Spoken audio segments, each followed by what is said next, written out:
যত সয় সম্পত্তির মালিক আমি হই না কেন, আপনার স্ত্রী অনেক মহাব্বত করে কি করে না? মৃত্যুর পরে দেহটা থেকে যখন রুহটা বের হয়ে যাবে, একটা ঘন্টা আপনার লাশটাকে সাথে নিয়ে আর খাটে শয়ন করবে না, ঠিক কিনা বলেন? এমন কোনো নজির আছে যে মৃত্যুর পরে তাকে খাটে শুয়ে রাত্রি যাপন করেছে? কোনো নজির আছে? এটা বুঝলাম, আপনার মৃত্যুর পরে আপনার কবরের পাশে গিয়ে আপনার স্ত্রী, আপনার ছেলে মেয়েরা তারা কি একটা রাত কাটাইছে? জোরে বলেন, কাটাইছে? আজকে গিয়ে আপনার বিবিকে প্রশ্ন করবেন, আপনার ছেলে মেয়েকে প্রশ্ন করবেন, বিবি তোমাকে আমি অনেক মহাব্বত করেছি, তোমার জন্য আমি অনেক কিছু করেছি। সন্তানদেরকে বলবেন, তোমাদের ইচ্ছা পূরণ করার জন্য আমি অনেক মেহনত করেছি। আচ্ছা, আমার মৃত্যুর পরে আমার কবরের পাশে গিয়ে তোমরা কি একটা রাত কাটাইতে পারবা? প্রশ্ন করবেন তো? প্রশ্ন করে দেখেন তো তারা রাজি হয় কিনা। প্রশ্ন করে দেখেন তারা রাজি হয় কিনা। কোটি টাকার বাড়ি আপনি তৈরি করে রেখেছেন, দেহটা থেকে রুহটা বের হয়ে যায়, বাড়ি থেকে আপনাকে তাড়াতে বেশি দেরি হবে না। কিছুদিন আগের কাহিনী, জানাজা পড়াইছি, ঢাকার মধ্যে 3.5 কোটি টাকা দিয়ে বাড়ি করছে, দেশের বাড়ি টাঙ্গাইল, হসপিটালে মারা গিয়েছে। মারা যাওয়ার পর ছেলে স্ত্রীদেরকে খবর দিছে, বলতেছে মারা গেছে, লাশটা নিয়ে চলে যান। বলতেছে লাশটা নিয়ে বাড়িতে কোথায় রাখবো? আপনাদের হসপিটালে ফ্রিজের মধ্যে রেখে দেন, আগামীকাল সকালে আমরা এসে লাশটা নিয়ে আমরা বাড়িতে নিয়ে যাব। অথচ 3.5 কোটি টাকা দিয়ে সে বাড়িটা তৈরি করছে। ছেলে মেয়েরা লাশটা হসপিটালতে নিয়ে এসে বাড়িতে রাখবে, এই সুযোগটুকু দেয় নাই। তো আমি আপনি মৃত্যুর পরে আমার ছেলেমেয়েরা আমাকে কতটুকু সঙ্গ দিবে, আমার গোবর পাড়ি কতটুকু দাঁড়াবে, নিশ্চয়তা আমি আপনি কিভাবে দিতে পারি। এই জন্য বলা হয়, হালাল হারাম না মানিয়া কত টাকা করছো কামাই, এত টাকা রাখবা কোথায়, কাফনের তো পকেট নাই, ঠিক কিনা বলেন? হারাম ভাবে অনেক টাকা উপার্জন করেছি, বলতেছে এত টাকা রাখবা কোথায়, কাফনের কি পকেট আছে? জোরে বলেন, পকেট আছে? হালাল হারাম না মানিয়া কত টাকা করছো কামাই, এত টাকা রাখবা কোথায়, কাফনের তো পকেট নাই। গাড়ি বাড়ি লইয়া কেউ কবরে গেছে, কি জবাব দিবি রে তুই আল্লাহরই কাছে। ওরে মানুষ সৈসদ বেহুশ দুনিয়ার পিছে, কি জবাব দিবি রে তুই আল্লাহরই কাছে। এ কারণে মোহতারাম হাজিরিন, বুদ্ধিমান তো সে ব্যক্তি যে স্থায়ী সুখময় জীবনের সন্ধান করে। কিসের?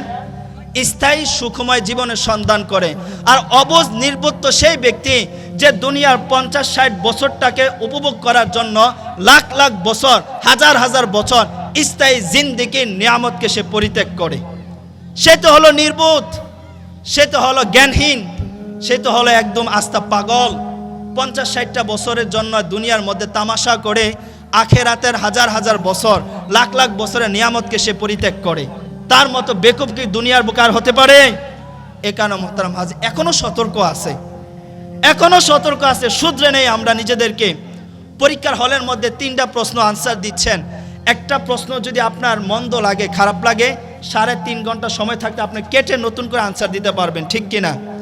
কিন্তু যখন আপনি কাটার সুযোগ আছে, পরীক্ষা হল থেকে বের হয়ে যান, তখন কি প্রশ্নের আনসারটা কেটে উত্তর দেওয়ার কোনো সুযোগ আছে?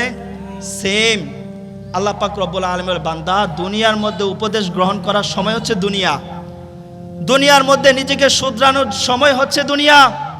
আখেরাতের পরে, মৃত্যুর পরে মানুষ বাহ্যিক দৃষ্টিতে সব কিছু দেখবে।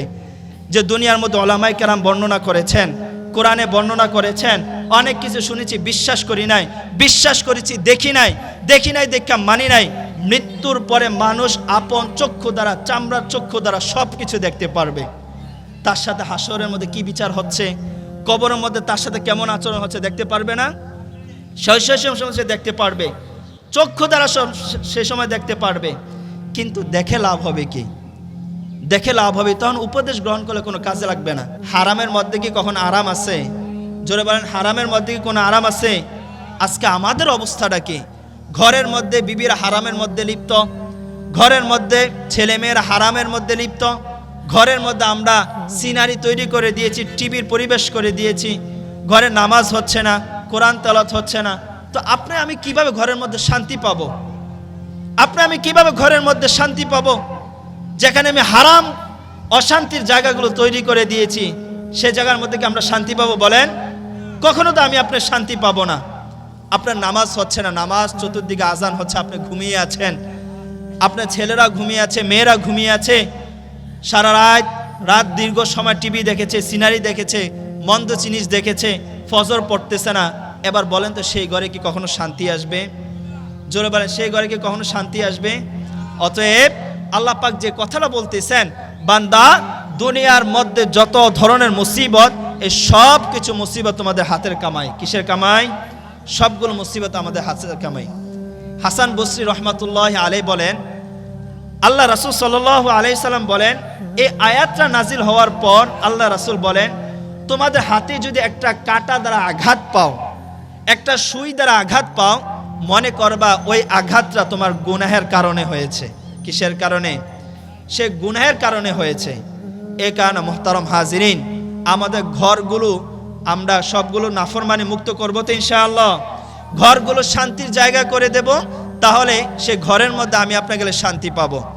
আর যদি অশান্তির জায়গা করে দেই, যতই দালান কোটা সুন্দর হোক না কেন, যত অর্থকরীর মালিক আপনি হন না কেন, কশ্চিনকালেও আপনার ঘরের মধ্যে শান্তি প্রতিষ্ঠা হতে পারবে না।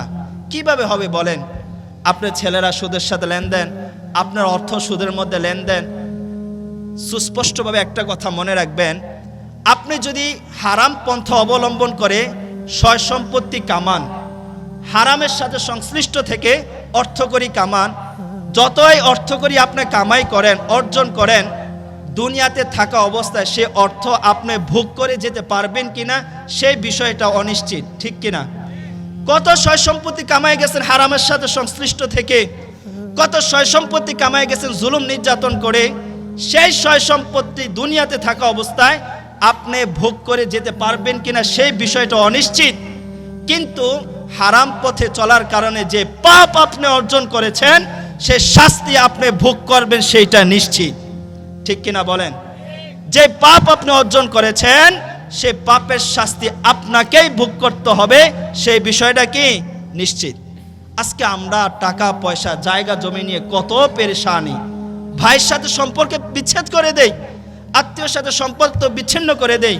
আজকে বলেন তো দেখি, আমার আব্বা মারা গিয়েছেন, আমার দাদা মারা গিয়েছেন, তারা কবরে কয় শতাংশ জমি নিয়ে তারা গিয়েছে? একজনে বলতে পারবেন? তারা কয় লক্ষ টাকা সম্পত্তি নিয়ে তারা কবরে গিয়েছে? আজকে আমার যে সয় সম্পত্তি, যে টাকা পয়সা, যত কিছু আছে, আরে আমি কিভাবে এগুলো নিয়ে কবরে যাবো? এই নিশ্চয়তা আমি কিভাবে দিচ্ছি? আমার সন্তানগুলো আমার মৃত্যুর পরে তারা যে আমার কবরে ইসালে সওয়াব করবে, এর কোনো গ্যারান্টি আছে? আজকে দেখেন আমাদের অবস্থাটা কি। টাকার পিছনে, অর্থের পিছনে, সয় সম্পত্তির পিছনে আমরা আখিরাতকে পুরো বরবাদ করে দিচ্ছি। অথচ মৃত্যু চলে আসলে আমাকে আপনাকে আর 1% কবরে রাখবে না। আল্লাহ পাক বলতেছেন, ইয়াকুলু ইয়া লাইতানি কদ্দামতু লিহায়াতি ওয়াজিআ ইয়াউমাইযিন বিজাহান্নাম ইয়াউমাইযি ইয়াতাযাক্কারুল ইনসানু ওয়া আন্না লাহুয যিকরা। আল্লাহ তাআলা সূরাতুল ফজরের মধ্যে বলেন, হাশরের ময়দানে বান্দারা যখন আল্লাহর আযাব দেখবে, সেই দিন বলবে, আল্লাহ আর একটাবার দুনিয়াতে পাঠান, আর একটাবার দুনিয়াতে পাঠান, আর একটাবার সুযোগ তৈরি করে দেন। আল্লাহ এরপরে যদি দুনিয়ার মধ্যে আবার নাফরমানি করি, এরপর আপনি আমাদেরকে ছাইরেন না, আর একটা সুযোগ দেন। কি করেন? আর একটা সুযোগ দেন আল্লাহ, তাহলে আপনার আর নাফরমানির মধ্যে আমি কি হব না? লিপ্ত হব না। সেদিন উপদেশ গ্রহণ করবে। আল্লাহ পাক বলতেছে, ওয়া আন্না লাহু যিকরা, আজকের দিনে উপদেশ গ্রহণ করা কোনো কাজে আসবে না। মুহতারাম হাজিরিন, পরীক্ষার হলের মধ্যে ভুল হয়েছে, ইচ্ছা করলে আপনি কেটে শুধরে নিতে পারবেন। দুনিয়ার মধ্যে গুনাহ করেছেন, অন্যায় করেছেন, আল্লাহ পাক বলতেছে, বান্দা যতই গুনাহ হোক তওবা করো আমার কাছে।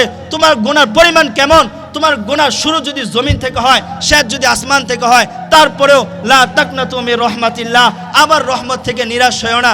কি পরিমাণ গুনাহ করেছো? আমি এমনও গুনাহগার ব্যক্তি, 40 বছর ধরে গুনাহ করেছে, 40 বছর ধরে নাফরমানি করেছে, তারপরেও একটা ডাকে আমি আল্লাহ তাকে ক্ষমা করে দিয়েছি। বান্দা তোমার গুনাহ পরিমাণটা কেমন? আমার কাছে চাও, আমার কাছে ক্ষমা চাও, তারপরেও আমার রহমত থেকে নৈরাশ হইও না। মুসা পয়গম্বর, মুসার উম্মতেরা ওনার কাছে গিয়ে বলতেছে, ওগো আল্লাহ পয়গম্বর, বৃষ্টি হচ্ছে না, আল্লাহর কাছে দোয়া করেন যেন আল্লাহ পাক বৃষ্টি বর্ষণ করে। মুসা আলাইহিস সালাতু ওয়াস সালাম তার উম্মতদেরকে নিয়ে মাঠে নেমে আল্লাহর কাছে দোয়া করতেছেন, আল্লাহ উম্মতরা কষ্ট পাচ্ছে, আপনি বৃষ্টি বর্ষণ করেন, বৃষ্টি বর্ষণ করেন যেন মানুষগুলো একটু আরামে থাকতে পারে। মুসা আলাইহিস সালাতু ওয়াস সালাম একবার দোয়া করলেন, কবুল হলো না, বৃষ্টি হলো না, তিনি পেরেশানি হয়ে গেলেন। আবার দোয়া করলেন, কবুল হলো না, আবার পেরেশানির মধ্যে পড়ে গেলেন। তিনবার দোয়া করলেন, কবুল হলো না, তৃতীয়বার আবার দোয়া করলেন, কবুল হলো না। মুসা আলাইহিস সালাতু ওয়াস সালাম পেরেশানি হয়ে গেলেন।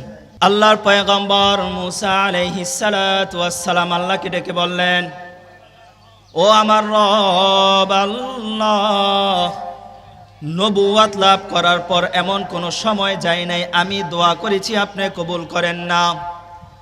আজকে আমি কোন অন্যায় করেছি, কোন ভুল করেছি? একবার দোয়া করছি কবুল করছেন না, দুইবার করছি, তিনবার করছি, কোনো দোয়া কবুল করছেন না। ও আমার রব আল্লাহ, নবুয়াত লাভ করার পর আপনার সাথে আমার একটা চুক্তি ছিল, সেই চুক্তিটা হলো যখনই আমি দোয়া করব আল্লাহ আপনি কবুল করে নেবেন। যদি আজকে কোনো অন্যায় করে থাকি আপনি আমাকে জানিয়ে দেন, তাহলে আমি নিজে শুধরে নেব আল্লাহ। মুসা পয়গম্বর দীর্ঘ 3 বার দোয়া করার পর আল্লাহ কবুল করতেছেন না। এবার তিনি বলেন, আল্লাহ দোয়াটা কেন কবুল করতেছেন আমাকে একটু বলে দেন, যদি আমার ভুল হয়ে থাকে আমি শুধরে নেব।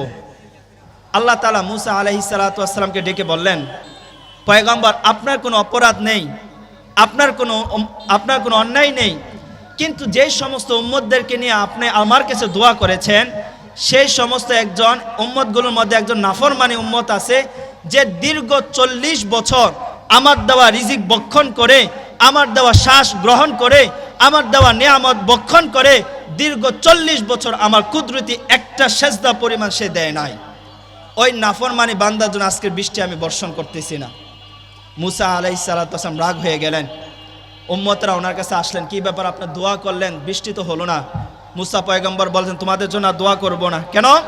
কারণ তোমাদের মধ্যে এমন এক নাফরমানি রয়েছে যে দীর্ঘ 40 বছর আল্লাহর নাফরমানি করতেছে, আল্লাহর রিজিক ভক্ষণ করে, আল্লাহর আপন কুদরতি পায় একটা সেজদা পরিমাণ দেয় নাই। ওই নাফরমানি বান্দার কারণে আল্লাহ পাক বৃষ্টি বর্ষণ করতেছে না। এখন চতুর্দিকে সংবাদ ছড়ায় গেল। এখন যে অন্যায়কারী, যে অপরাধকারী, তার কানে যখন আসলো, চিন্তা করলো, হায় রে, আমার কারণে এক বৃষ্টি বর্ষণ হচ্ছে না। আল্লাহ তাআলা জানিয়ে দিয়েছেন, দীর্ঘ 40 বছর নাফরমানি করেছি, অন্যায় করেছি, কেউ আমার গুনাহটা প্রকাশ করে নাই। দুনিয়ার মধ্যে ভালো মন্দ যাই কিছু করুক, কেউ কে আলাদা করেছে যে তুমি খারাপ কাজ করেছো, তুমি ভালো কাজ করেছো?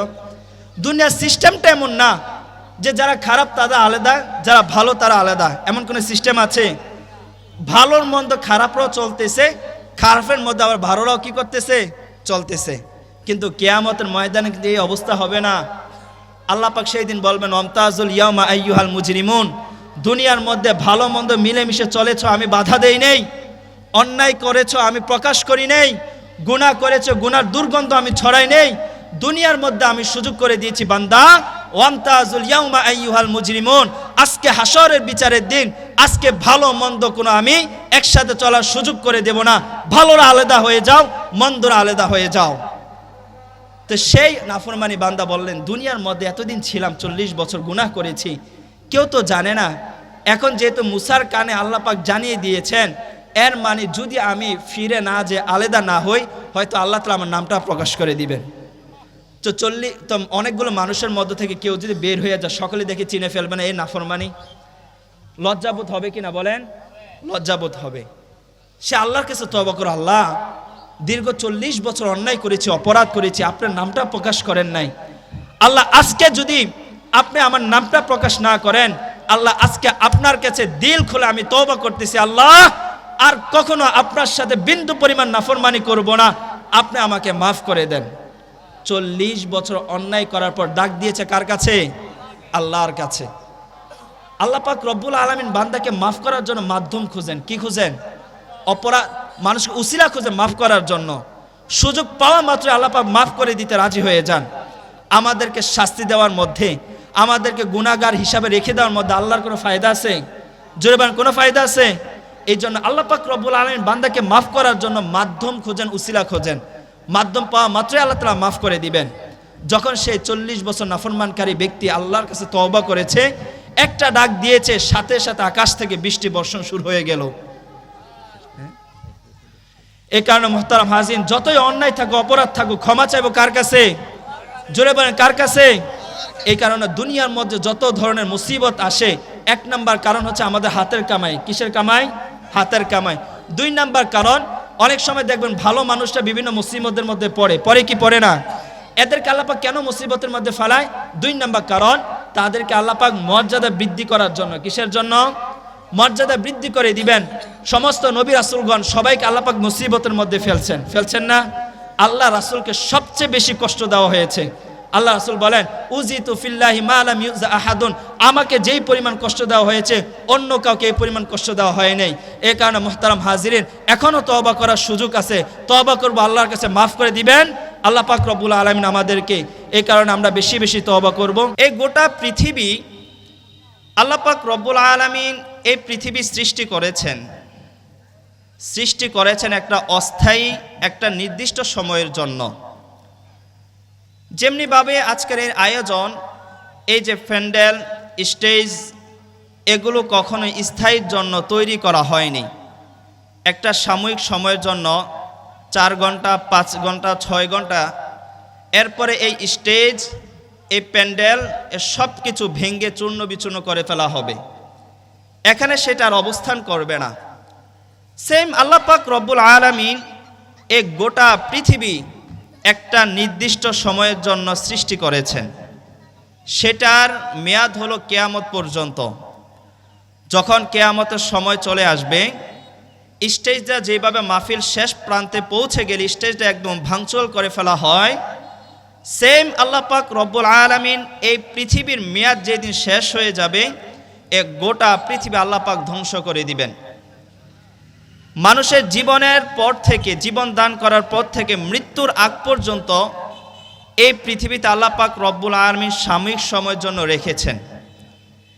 এই সাময়িক সময়ের মধ্যে অনেকেই দুনিয়াতে বিচরণ করতে গেলে বিভিন্ন ধরনের পেরেশানি, বিভিন্ন ধরনের দুঃখ কষ্ট বয়ে বেড়েই তারা জীবনযাপন করে থাকেন। তাহলে এখন প্রশ্ন হলো, যেহেতু আল্লাহ পাক রব্বুল আলামিন দুনিয়াটা সৃষ্টি করেছেন, এর মধ্যে মানব জাতিকে বসবাস করার জন্য উপযুক্ত করে দিয়েছেন, তাহলে মানুষের জীবনে মুসিবত আসে কেন? মানুষের জীবনে নিয়ামত আসে কেন? আল্লাহ পাক রব্বুল আলামিন গোটা পৃথিবীর মানুষকে, মানুষের জীবনের অবস্থাকে 2 ভাগে বিভক্ত করেছেন। কয় ভাগে? 2 ভাগে বিভক্ত করেছেন। একটা হলো নিয়ামতপূর্ণ জীবন ব্যবস্থা, আরেকটা হলো মুসিবতে ভরপুর জীবন ব্যবস্থা। পৃথিবীতে এমন কেউ বাকি নেই যে জীবনে কখনো নিয়ামতের মধ্যে পড়ে নাই। আবার জীবনে কোনো মানুষ এমন বাকি নেই যাকে মুসিবত স্পর্শ করে নাই। আছে এমন? নাই। প্রত্যেকটা মানুষ নিয়ামতের মধ্যেও পড়েছে এবং মুসিবতের মধ্যেও পড়েছে। এই নিয়ামত মুসিবতে আল্লাহ পাক রব্বুল আলামিন মানুষকে 2 ভাগে বিভক্ত করেছেন। কারোর সাথে নিয়ামত একদম স্থায়ীভাবে আল্লাহ পাক রেখে দেন নাই, আবার কারোর সাথে মুসিবত স্থায়ীভাবে কি করে দেন নাই? রেখে দেন নাই। প্রত্যেকটা মানুষ একটা সময় নিয়ামতের মধ্যে থাকে, আবার কিছু সময় অতিবাহিত হলে আবার মুসিবতের মধ্যে পড়ে যায়, ঠিক কিনা? দিনের পর যেমন আসে রাত, রাতের পর আসে যেমন দিন, হাসির পর আসে যেমন কান্না, কান্নার পর যেমন আছে হাসি, এই হলো মানুষের নিত্যদিনের সাথী। মানুষকে আল্লাহ পাক রব্বুল আলামিন দুনিয়ার মধ্যে স্থায়ী নিয়ামতের জন্য সৃষ্টি করে নাই। স্থায়ী নিয়ামতের জন্য তো আল্লাহ পাক রব্বুল আলামিন জান্নাত আমাদের জন্য রেখেছেন। স্থায়ী নিয়ামত যদি দুনিয়ার মধ্যে দিয়ে দিতেন, আল্লাহ পাক রব্বুল আলামিন আমাদের জন্য জান্নাত তৈরি করে রাখতেন না। আল্লাহ পাক রব্বুল আলামিন দুনিয়াতে পরীক্ষা যাচাই বাছাই করার পর তার নেক বান্দাদেরকে জন্য আল্লাহ পাক জান্নাত রেডি করে রেখেছেন। আল্লাহ তাআলা তার পয়গম্বর রাসূলুল্লাহ সাল্লাল্লাহু আলাইহি ওয়াসাল্লামের মাধ্যমে জানিয়ে দেন, ওরে বান্দা, দুনিয়ার মধ্যে আমি তোমাকে স্থায়ী নিয়ামতের জন্য সৃষ্টি করি নাই। ওরে বান্দা, দুনিয়ার মধ্যে তোকে কিছু সময় নিয়ামত স্পর্শ করবে, আবার কিছু সময় মুসিবত তোকে স্পর্শ করবে। ও বান্দা জেনে রাখো, শুনে রাখো, স্থায়ী নিয়ামত দেওয়ার জন্য আমি জান্নাত তৈরি করে রেখেছি, দুনিয়া নয়। আল্লাহর পয়গম্বর বলেন, আ'দাতু লিইবাদিয়াস সালিহিনা মা লা আইনুন রাআত ওয়ালা উযুনুন সামিআত ওয়ালা খাতারা আলা কলবি বাশার। আল্লাহ রাসূল জানিয়ে দেয়, আল্লাহ পাক রব্বুল আলামিন তার নেক বান্দাদের জন্য জান্নাতে এমন এমন নিয়ামত রেখেছেন, মা লা আইনুন রাআত, যেইটা কখনো কোনো চক্ষু দেখে নাই। পৃথিবীর মধ্যে অনেক নিয়ামত আছে, আমরা দেখি কিন্তু ভোগ করতে পারি না, আছে কি না? কত বড় বড় নিয়ামত দেখি ঠিকই কিন্তু ভোগ করতে পারি না। এত বড় বড় নিয়ামত, কেমন বড় বড় নিয়ামত? বড় বড় নিয়ামত আমরা অবলোকন করে দেখি, আমরা দেখি। আল্লাহ রাসূল বলেন, ওরে উম্মতের দল, শুনে রাখো, আল্লাহ তাআলা তোমাদের জন্য জান্নাতে এমন নিয়ামত রেখেছেন, যেই নিয়ামত কোনো চক্ষু কখনো দেখে নাই। ওয়ালা সামিআত, আল্লাহ রাসূল বলেন, অনেক নিয়ামত দেখো কিন্তু অনেক নিয়ামত শুধু শোনো কিন্তু সেটা দেখো না, আছে কি না? আমরা বিভিন্ন সময় শুনে থাকি ইউরোপ কান্ট্রিগুলোর মধ্যে এত এত সুন্দর পরিবেশ, বিভিন্ন আরব আমিরাতের মধ্যে এত সুন্দর সুন্দর পরিবেশ, কত কিছু আমরা কানে শুনি কি না, কিন্তু চোখে দেখি না। আল্লাহ রাসূল বলেন, ওয়ালা উযুনুন সামিআত, এমন নিয়ামত আল্লাহ পাক জান্নাতে রেখেছেন বান্দা, দেখা তো দূরের কথা, কখনো এমন নিয়ামত তুমি শোনো নাই।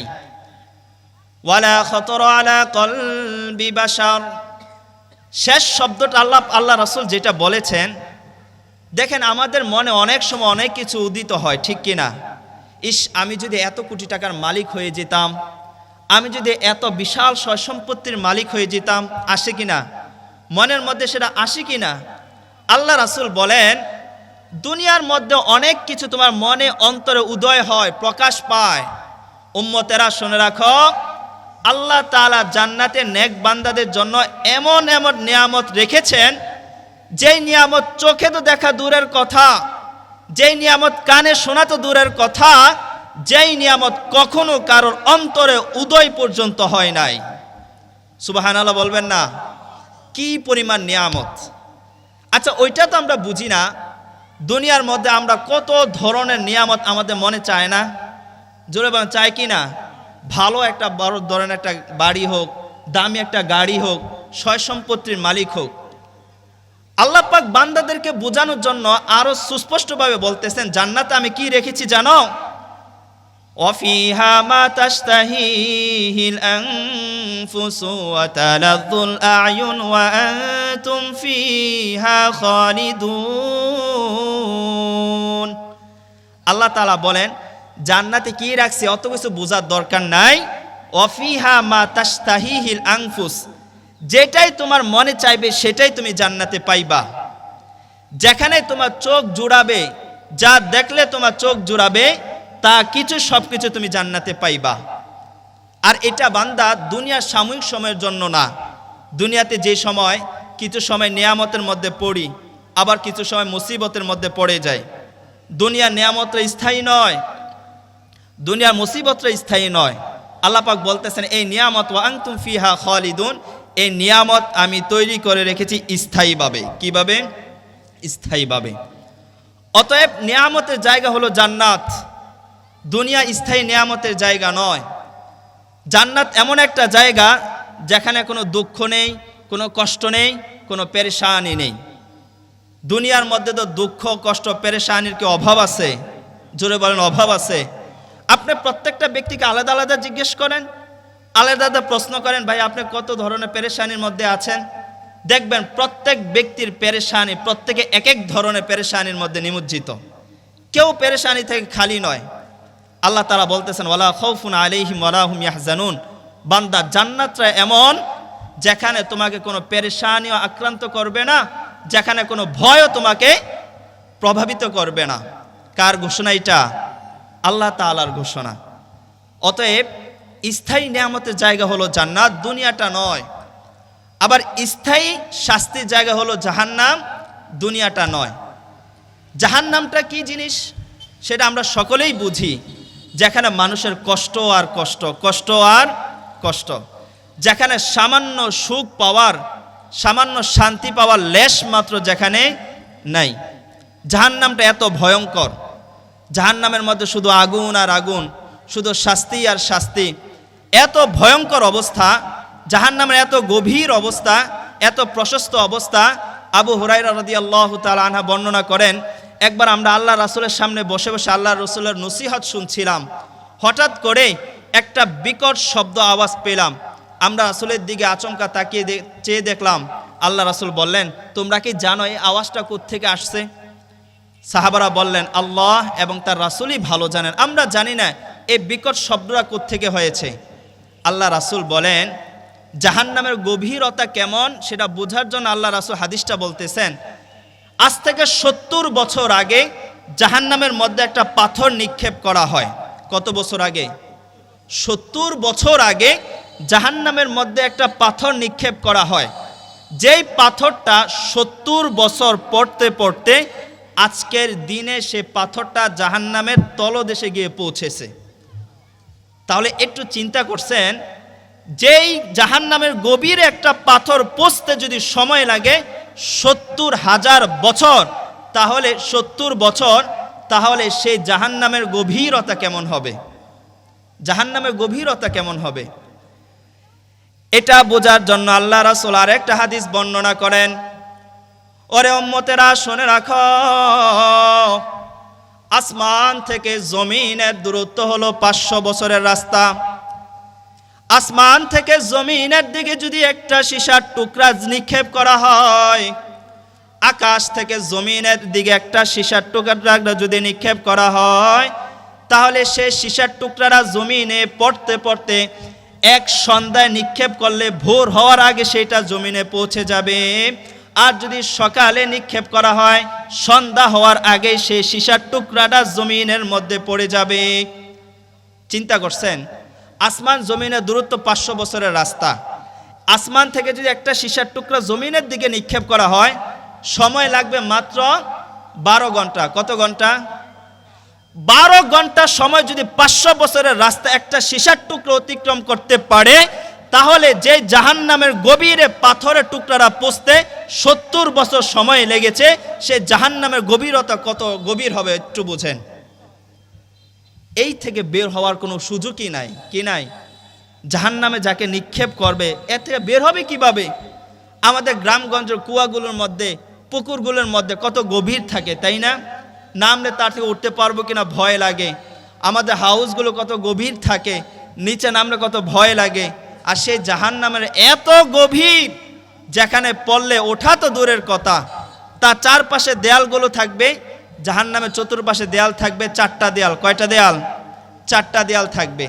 একটা দেয়াল এত প্রশস্ত থাকবে যে দেয়ালটা অতিক্রম করতে সময় লাগবে 40 বছর। কত বছর? 40 বছর সময় লাগবে। আচ্ছা একটু চিন্তা করেন, আমাদের গ্রামগঞ্জগুলোর মধ্যে কোনো বাড়ির যদি আমরা দেয়াল দেই, বাউন্ডারি দেই, তাহলে সে বাউন্ডারি কত মোটা হয়? 1 হাত, 1.5 হাত। যেখানে জাহান্নামের বাউন্ডারি, জাহান্নামের দেয়াল অতিক্রম করতে লাগবে 40 বছর। কত বছর? 40 বছর। এবার চিন্তা করেন দেয়ালগুলো কত বিশাল। তো এই জাহান্নাম থেকে বের হওয়া যাবে না। আর এই জাহান্নামে যে একবার পড়বে, তে শাস্তি ভোগ করতেই থাকবে চিরকাল। এই জন্য মোহতারাম হাজির, যে বিষয়টা বলতেছিলাম, শাস্তির জায়গায় স্থায়ী দুনিয়ার মধ্যে নয়, সেটা হচ্ছে জাহান্নাম। নিয়ামতের জায়গাও দুনিয়ার মধ্যে নয়, সেটা হচ্ছে জান্নাত। তাহলে এখন প্রশ্ন হলো, আল্লাহ পাক রব্বুল আলামিন দুনিয়ার মধ্যে কেন আমাদেরকে বিভিন্ন মুসিবতে ফেলেন, কেন আমাদেরকে বিভিন্ন নিয়ামতের মধ্যে ফেলেন? একটা কারণ, উদ্দেশ্য শুধু একটা, আল্লাহ পাক বান্দাদেরকে হুঁশিয়ার করার জন্য, সতর্ক করার জন্য মাঝে মধ্যে নিয়ামত দিয়ে থাকেন, সতর্ক করার জন্য মাঝে মধ্যে মুসিবত দিয়ে থাকেন। বান্দা, দুনিয়ার মধ্যে যে মুসিবতটা আমি তোমাকে দিয়েছি, সেই মুসিবতটা যদি তুমি সহ্য করতে না পারো, জাহান্নামের মধ্যে যে বেশি গুণ মুসিবত, সেইটা বান্দা তুমি কিভাবে সহ্য করবা? দুনিয়ার মধ্যে মুসিবত দেওয়ার মাধ্যমে আল্লাহ তাআলা বান্দাদেরকে সতর্ক করতে চান। ওরে বান্দা, আমি আল্লাহ তাআলা দুনিয়ার মধ্যে সামান্য মুসিবত দিয়ে তোকে একটু উপলব্ধি করানোর জন্য চেষ্টা করতেছি। দুনিয়ার মুসিবত, দুনিয়ার কষ্ট যদি তুই সহ্য করতে না পারিস, তাহলে জাহান্নামের মধ্যে যে ভয়ঙ্কর মুসিবত সেটা তুই কিভাবে সহ্য করবি? মাঝে মধ্যে নিয়ামত দিয়ে আল্লাহ পাক আমাদেরকে তাও বুঝিয়ে দেন। দেখ, নিয়ামতের মধ্যে, দুনিয়ার মধ্যে নিয়ামত পেতে গেলে কত ভালো লাগে, ভালো লাগে না ভাই? আমরা যখন কোনো খুশি সংবাদ শুনি, যখন কোনো ভালো কাজ আমাদের দ্বারা হয়, তখন অনেক ভালো লাগে। আল্লাহ তাআলা এটাই বুঝাইতে চায়, দুনিয়ার সামান্য নিয়ামত পাওয়ার পরে যে তুমি এত খুশি হও, তাহলে জান্নাতের মধ্যে যে নিয়ামত আমি রেখেছি সেইটা পেলে তুমি কেমন খুশি হবা। অতএব নিয়ামত মুসিবত আল্লাহ পাক সৃষ্টি করার একটাই উদ্দেশ্য, বান্দাকে দুনিয়াতে থাকা অবস্থায় সতর্ক করা। বান্দা, দুনিয়ার মুসিবত থেকে যদি তুমি কষ্ট সহ্য করতে না পারো, তাহলে দুনিয়ার মুসিবত থেকেও বাঁচো, জাহান্নামের মুসিবত থেকেও তোমাকে বাঁচতে হবে। আর দুনিয়ার নিয়ামত যদি তোমার ভালো লাগে, তাহলে দুনিয়ার নিয়ামত উপভোগ করো এবং জান্নাতের নিয়ামতের জন্য সদা সর্বদা চেষ্টা করো। আল্লাহ পাক রব্বুল আলামিন মানুষকে মুসিবতের মাধ্যমেই সৃষ্টি করেছেন। কিসের মাধ্যমে? মুসিবতের মাধ্যমে। এ কারণে দেখবেন মুমিন বান্দাদের দুনিয়ার জিন্দেগিটা নিয়ামতের তুলনায় একটু মুসিবতটা বেশি হয়ে থাকে কিনা? জোরে বলেন, হয়ে থাকে কিনা? দুনিয়ার মধ্যে নিয়ামতের তুলনায় একটু মুসিবতটা বেশি হয়ে থাকে। কেন? কারণ আল্লাহ পাক রব্বুল আলামিন মানুষদেরকে মুসিবতের মধ্য দিয়ে সৃষ্টি করেছেন। আল্লাহ রাসূল হাদিসে বলেন, যখন আদম আলাইহিস সালাতু ওয়াস সালামকে আল্লাহ পাক সৃষ্টি করেছেন, তার দেহটা, তার অবয়বটা সৃষ্টি করার পর 40 দিন এভাবে রেখে দেন। কতদিন? 40 দিন এভাবে রেখে দেন।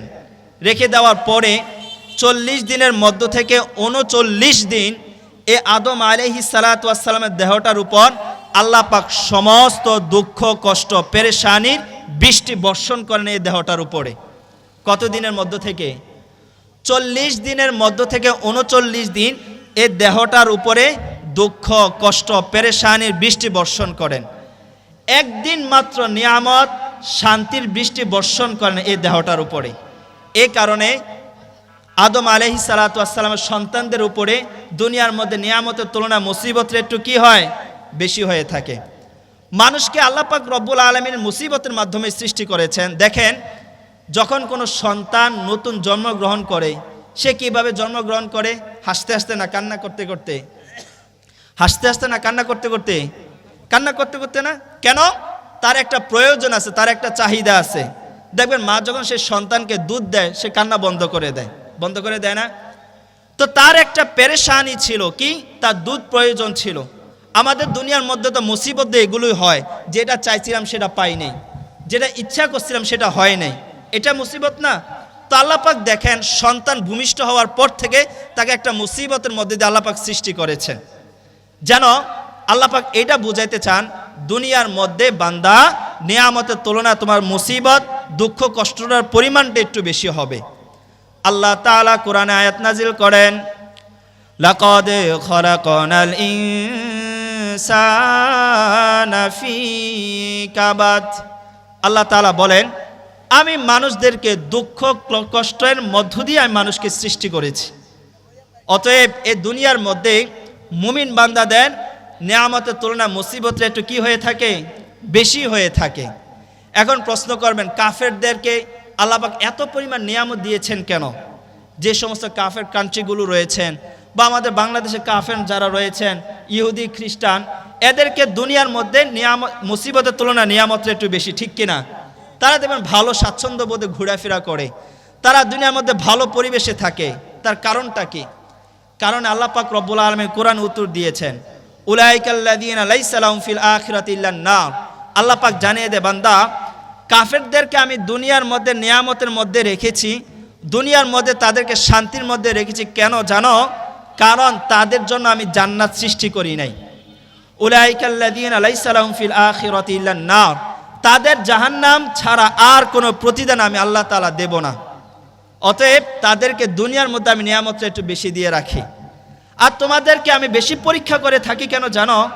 যেন দুনিয়ার মধ্যে কষ্ট করে জান্নাত আমার কাছ থেকে কিনে নিতে পারো। এই কারণে মুমিন বান্দাদের দুনিয়ার মধ্যে মুসিবতের, নিয়ামতের তুলনায় মুসিবতটা একটু কি হয়ে থাকে? একটু বেশি হয়ে থাকে। আপনি দেখবেন কাফের যারা আছে, আল্লাহ পাক রব্বুল আলামিন কোরআনের মধ্যে বলেন, কাফেরদের এই পরিমাণ সয় সম্পত্তি, যদি কোনো মুমিন তার ধর্ম থেকে ফিরে না যাওয়ার আশঙ্কা আমার না থাকতো, তাহলে কাফেরদের ঘরের ছাদ, ঘরের সিঁড়ি, এগুলো সব কিছু আমি স্বর্ণ রূপা দিয়ে পরিপূর্ণ করে দিতাম। আল্লাহ তাআলা কোরআনে বলেন, ওয়ালাউলা আইয়াকুনান নাসু উম্মাতান ওয়াহিদাতান লাজআলনা লিমান ইয়াকফুরু বিররহমান লিবুয়ুতিহিম সুকুফাম মিন ফিদ্দাতিন ওয়া মাআরিজ আলাইহা ইয়াজহারুন। আল্লাহ তাআলা বলেন, সব যদি ধর্ম থেকে ফিরে যাওয়ার আশঙ্কা না থাকতো, তাহলে আমি কাফেরদের, মুশরিকদেরকে তাদের ঘর বাড়ি ছাদ রূপা স্বর্ণ দ্বারা আমি পরিপূর্ণ করে দিতাম। এখন আমার মুমিন বান্দারা কি করবে? তাদের সয় সম্পত্তি দেখলে সে ঈমান থেকে পরিহার করতে পারে। কেন? তারা তো দুনিয়ার মধ্যে ভালো আছে, তো আমি ঈমান গ্রহণ করার পর যদি এত কষ্ট করতে হয়, তো এই ঈমান দিয়ে আমি কি করব? দেখেন না, প্রত্যন্ত অঞ্চলগুলোর মধ্যে এরা টাকার বিনিময়ে ইহুদি খ্রিস্টান হয়ে যাচ্ছে, শুনতেছেন না আপনারা? তারা টাকার বিনিময়ে কিছু টাকা তাদেরকে সহযোগিতা করার ফলে তারা কি হয়ে যাচ্ছে? ঈমান থেকে তারা কাফের হয়ে যাচ্ছে, মুমিন থেকে তারা কাফের হয়ে যাচ্ছে। এই কারণে আল্লাহ পাক রব্বুল আলামিন দুনিয়ার মধ্যে নিয়ামতের তুলনায় মুসিবতের একটু বান্দাদেরকে বেশি দিয়ে থাকেন। তো এখন প্রশ্ন হলো, হুজুর বুঝলাম আল্লাহ পাক দুনিয়ার মধ্যে নিয়ামতের সৃষ্টি করেছেন, মুসিবতের সৃষ্টি করেছেন, প্রত্যেকে তো মনে হবে যে আমি একটু মনে হয় মুসিবতের মধ্যে একটু বেশি পড়ি। দেখেন, প্রত্যেকটা বান্দা মুসিবতের মধ্যে পড়ে দুইটা কারণে। কয়টা কারণে? দুইটা কারণে। কয়টা কারণে? জোরে বলেন। দুইটা কারণে। এই দুইটার বাহিরে কেউ মুসিবতের মধ্যে পড়ে না। আমি আপনি যত ধরনের মুসিবতের মধ্যে পড়ি, এই দুইটার কোনো একটা কারণে আপনার মুসিবতের মধ্যে পড়ব। এক নাম্বার, আমাদের বদ আমলের কারণে। কিসের কারণে? আমাদের বদ আমলের কারণে, খারাপ আমলের কারণে। আল্লাহ তাআলা কোরআনে সেইটাই বলতেছেন, ওয়ামা আসাবাকুম মিন মুসিবাতিন ফাবিমা কাসাবাত আইদিকুম ওয়া ইয়াফু আন কাসীর। আল্লাহ তাআলা জানিয়ে দেয়, বান্দা, দুনিয়ার মধ্যে যত ধরনের মুসিবতের মধ্যে তুমি পড়ো, সবগুলো মুসিবত হয় তোমার বদ আমলের কারণে। কিসের কারণে? বদ আমলের কারণে। আজকে ঘরের মধ্যে অশান্তি, পারিবারিক অশান্তি, রাষ্ট্রীয়ভাবে অশান্তি, এ সব কিছু কিসের কারণে? আমাদের বদ আমলের কারণে। ঘরের মধ্যে শান্তি পাই না, ছেলে মেয়েদের সাথে শান্তিপূর্ণ আচরণ করতে পারি না, এ সব কিছু আমাদের কিসের কারণে? বদ আমল কারণে। জোরে বলেন, কিসের কারণে? বদ আমল করার কারণে। ঘরের বিবিকে আমরা বেপরদায় রেখেছি, ঘরের মেয়েকে আমরা বেপরদায় রেখেছি, ঘরের মধ্যে আল্লাহর নাফরমানি হচ্ছে, নামাজ রোজা হচ্ছে না, তো সেই ঘরের মধ্যে কিভাবে শান্তি আসবে বলেন? যে ঘরের মধ্যে আমি অশান্তির জায়গা করে দিয়েছি, যেই ঘরের মধ্যে সমস্ত অশান্তির দরজাগুলো আমি উন্মুক্ত করে রেখেছি, সেই ঘরের মধ্যে শান্তি আসবে কোত্থেকে বলেন? আসবে কখনো?